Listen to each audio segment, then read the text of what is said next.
नमस्कार प्रणाम। मैं फिल्म अभिनेता सागर राजा और झकझोरन लाल और देख सकते हैं आज हम लोग शूट कर रहे हैं और यहाँ भाभी जी बनी हुई हैं और बड़ी भाभी बनी हुई हैं। यहाँ चिदोरन लाल बाबू जी हैं और यहाँ हमारे भाई बने हुए हैं सहबाला। इनको तो जान ही रहे हैं क्या बनी है, क्योंकि इनका तो सब गेटअप उतर गया, फिर भी इनके शर्माहट से जान जाइए बनी हुई क्या है। क्या बनी हुई है? मैंने अभी क्या बनी है? वाइफ तो है लेकिन बनी क्या है इसमें?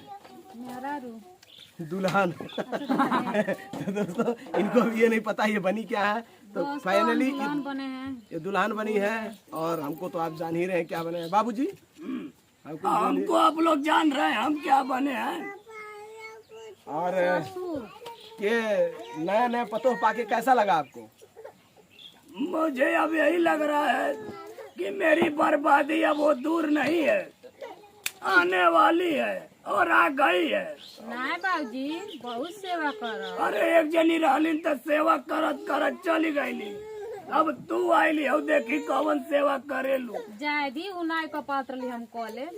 अरे यो ऐसा कहत रहली नु हो। सब के एक के नियर थोड़ी ना। बाबूजी जयराम पाके कैसन लगा? बहुत अच्छा लगा था। एगो उ आई तुम्हारी हड़ी करखैया हड़ी से। हम तो कह दे भैया भौजी लोग कह के चढ़ा के हमारे बियाह करा दे। मारी करखैया हड़ी से मुहवा करिया हो जाए। ए बाबूजी हाँ, दूगो ले अइला नागी हाँ, आई के ह ये तोप। तो हाँ, तब ते उधिया दी है पूरा अरे गंगा। बाबू बिना गोली डले फायर करती है। हाँ तो नहीं बाबूजी गोलियां हमार लागी।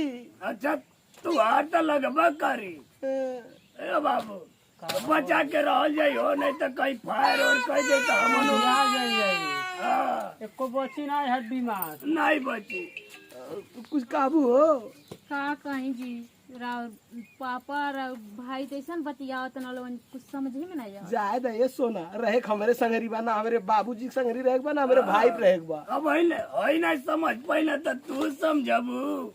हाँ, अंदर डार डार कुटिया। ए बाबूजी कहत यारी न ये अंदर है फूसा। वो तो पता चली के कुटाई। जायदा बस आज भर बात को खबर के बात मान जान लग बिहार से देवर का तू हलवान फोटो खिंचावे बैठल हो, गुंगा बहिर भइली हो। का कहता नहीं रहो रे ऐसन बात चल रहे हमरे चला जा बतिया में सुन के कनवा हमर फुटी हो जाता।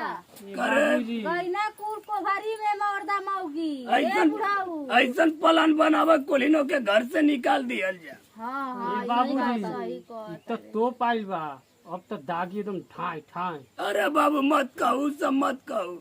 अब ओके घर से बाहर निकालने के तुम लोग आइडिया बताएगी। हमार नहीं होई भी हवा बाबूजी।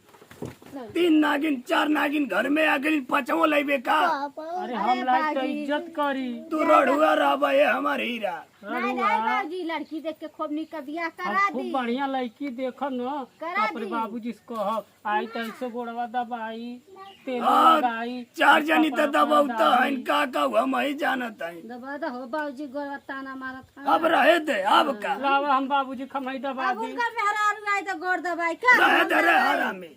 ई तोर दुख हमें देखल ना जाता, तोरो हम शादी करा दे। अरे तो शादी कहिया करा। कराइबो जल्दी हो जाए, तुम गेट आउट रहो अभी। हाँ गेट आउट हमारे रहा। करत हम मर बिया। गए। आ जाओ भागे यहाँ से। हाय हाय हाय। भौजाई देखा था सर उल्टा सीधा बात करता।